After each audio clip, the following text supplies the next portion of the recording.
Hi guys, જય માતાજી, જય દ્વારકાધીશ. કેમ છો તમે બધા? આઈ હોપ તમે મજામાં જ હશો. મારો આ ફર્સ્ટ બ્લોગ છે, મીન્સ મારી વોઇસનું ફર્સ્ટ બ્લોગ છે. તો મારાથી બોલવામાં કાંઈ મિસ્ટેક થાય તો મને માફ કરી દેજો. તમારા બધાના સપોર્ટથી મારા આજે 2000 સબસ્ક્રાઈબર પૂરા થયા છે, તો હું બહુ જ ખુશ છું. પ્લીઝ મને આગળ સપોર્ટ કરતા રહેજો. અને આજ 2Kની ખુશીમાં હું કેક બનાવીશ, તો રેસીપી તમારી સાથે શેર કરીશ. તો બન્યા રહેજો મારા વિડીયોમાં એન્ડ સુધી. ચલો રેસીપીની તરફ. કેક ગેસ ઉપર જ બનાવું છું, એટલે ઇડલી અને ઢોકળાનું જે કુકર આવે એનો યુઝ કરું છું. તમે કોઈ બી પેક વાસણનો યુઝ કરી શકો છો. કેકને બેક કરવા માટે, પકાવવા માટે હું અત્યારે નમકનો યુઝ કરીશ. આ નમક પહેલાં પણ મેં યુઝ કરેલો છે, તમે રીયુઝ કરી શકો છો કેક બનાવો ત્યારે કે પછી નાનખટાઈ બનાવો ત્યારે. અને આપણે પહેલાંથી જ ગેસ ઉપર મૂકી દઈશું પ્રીહીટ કરવા માટે. ત્યાં સુધી આપણે કેકનું બેટર રેડી કરીશું. તો હવે આપણે કેક માટે બેટર બનાવશું. તેમાં જે કોઈ તમે માપ સેટ કરો એક જ કટોરીના માપથી લેવાનું. 1 કપ સુગર લીધી છે મેં અત્યારે, પીસેલી સાકર. એ જ કપના માપથી મેં 1 કપ દૂધ લીધો છે, નોર્મલ ઠંડો. આમાં 3 ચમચી હું કુકિંગ ઓઇલ યુઝ કરીશ. ઓઇલ તમારો ફ્લેવરલેસ હોવો જોઈએ. હું અત્યારે સનફ્લાવર લઉં છું. સિંગ તેલ તમે વાપરતા હો તો એ આમાં ના વાપરી શકાય.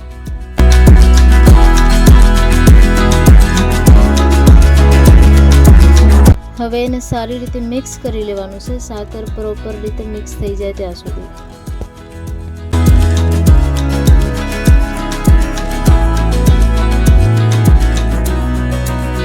1 ચમચી વિનેગર યુઝ કરવાનું છે, વ્હાઇટ વિનેગર જે કુકિંગ માટે યુઝ થાય છે તે. વિનેગરનું યુઝ 1 જ ચમચી કરવાનું છે, વધારે નથી કરવાનું. તમારી પાસે વિનેગર ના હોય તો તમે એની જગ્યાએ લીંબુનું યુઝ કરી શકો છો. હવે એને પ્રોપરલી મિક્સ કરી લેવાનું છે, ટેક્સચર થોડો થીક થાય ત્યાં સુધી.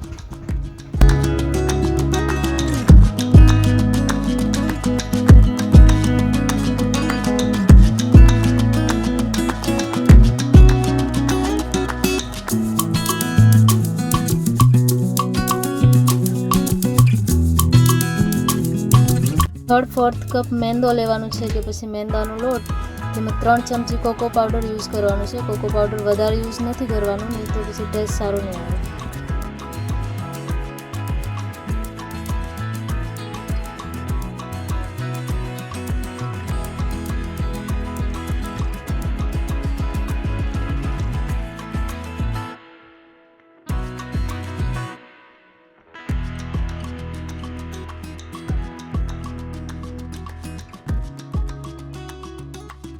મેં કોકો પાવડર અત્યારે પેકેટવાળો લીધો છે. લૂઝ કોકો પાવડર આવે એનો પણ યુઝ કરી શકાય.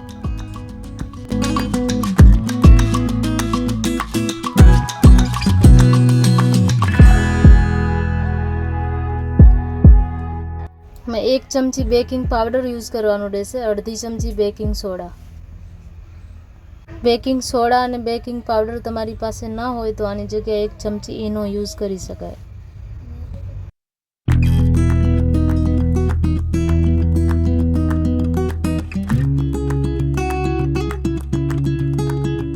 હવે આને સારી રીતે મિક્સ કરીને ચારીને લેવાનું છે.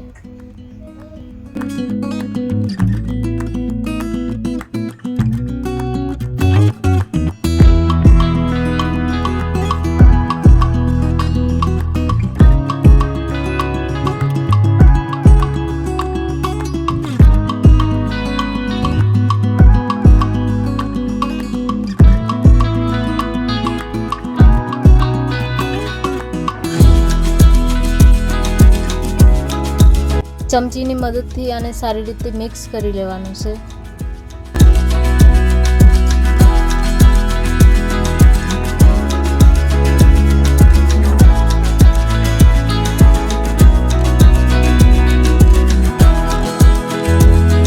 અત્યારે કેક માટે પરફેક્ટ છે. તમારે વધારે થીક હોય તો એમાં 1-2 ચમચી દૂધ યુઝ કરી શકાય.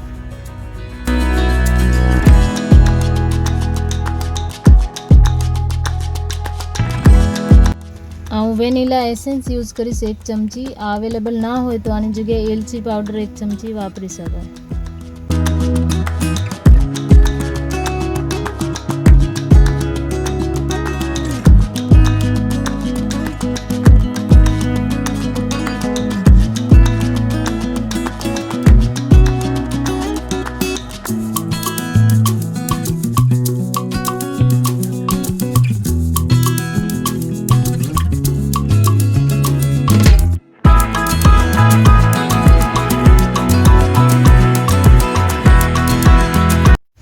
કેકનું બેટર આપણું રેડી છે. તેને બેક કરવા માટે તમે કોઈ બી શેપ યુઝ કરી શકો છો. મારી પાસે હાર્ટ શેપનું મોડ છે તો હું તેનો યુઝ કરીશ.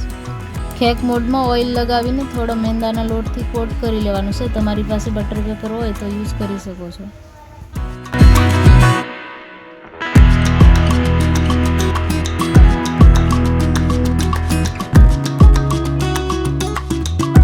હવે આ મોડમાં કેકનું બેટર નાખીને એને બેક કરવા મૂકી દેવાનું છે.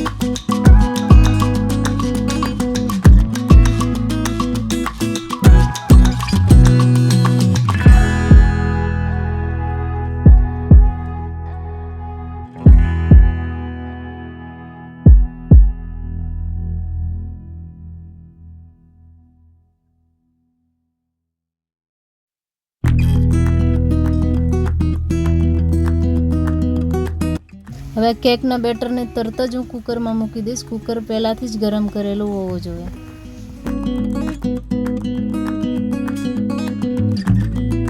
હવે સારી રીતે કુકરને બંધ કરીને ઉપર કોઈ બી વજનવાળી વસ્તુ રાખી દેવાની, જેનાથી હવા લીક ન થાય. અને લો ફ્લેમ પર જ પકાવવાની છે, મતલબ કે મીડિયમ ધીમી આંચ પર. 30 થી 35 મિનિટ લાગશે આને કૂક થવા માટે.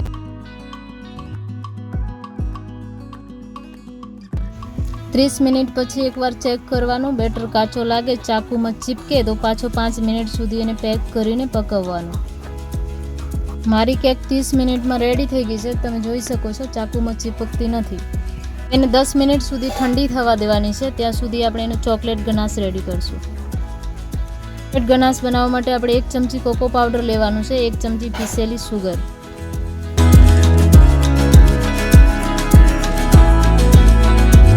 હવે અડધી ચમચી હું મેંદાનો લોટ લઈશ. એની જગ્યાએ કોર્નફ્લોર બી એડ કરી શકાય.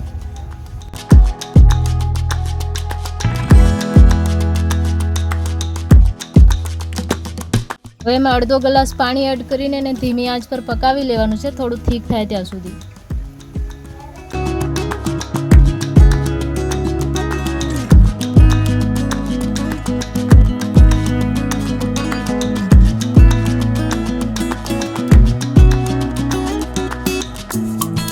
ચોકલેટી ટેસ્ટ આપવા માટે હું ડેરી મિલ્ક ચોકલેટ યુઝ કરું છું. તમે ડાર્ક ચોકલેટનો યુઝ કરી શકો છો.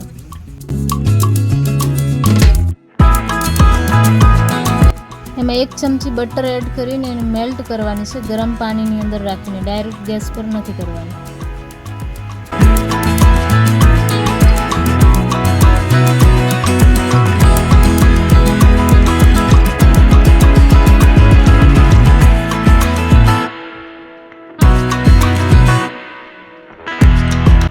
જોઈ શકો છો તમે મારી ચોકલેટ મેલ્ટ થઈ ગઈ છે. હું એને બનાવેલા ગનાશમાં એડ કરી દઈશ.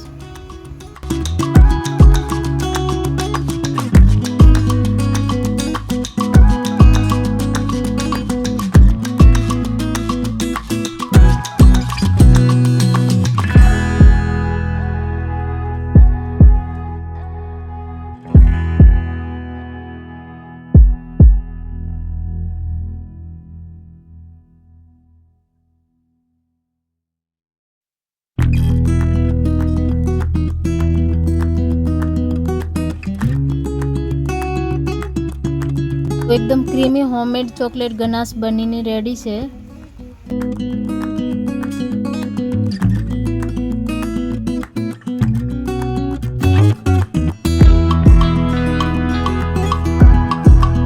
હવે આપણી કેક ઠંડી થઈ ગઈ છે તો એને ડીમોલ્ડ કરી લેશું.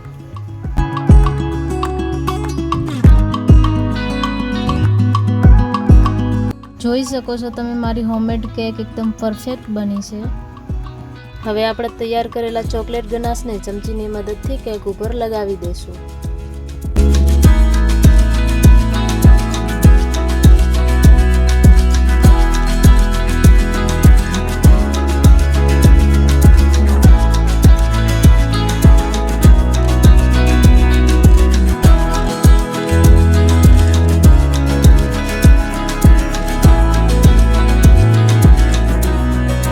હવે આપણે ચોકલેટ ગનાશને સેટ થવા માટે અડધી કલાક ફ્રીજમાં મૂકી દઈશું. હવે આપણી કેકને ડેકોરેટ કરવા માટે હું ઓરિયો બિસ્કિટનો યુઝ કરીશ. તમે તમારું મનપસંદ કરી શકો છો. મેં અત્યારે કેક મારા ઘરમાં રહેલી વસ્તુમાંથી જ બનાવી છે, એટલે કોઈ ક્રીમનો યુઝ નથી કર્યો. ઓરિયો બિસ્કિટમાંથી ક્રીમ નીકળી હતી, એ ક્રીમનું 2K બનાવીશ, કેમ કે મારા 2K સબસ્ક્રાઈબર આજે પૂરા થયા.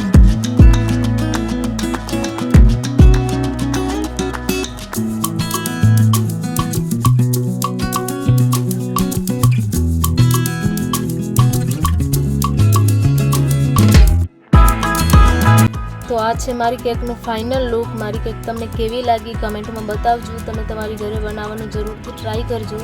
મારા વિડીયોને લાઇક કરજો, શેર કરજો અને મારી ચેનલ પર તમે નવા હો તો સબસ્ક્રાઈબ કરજો.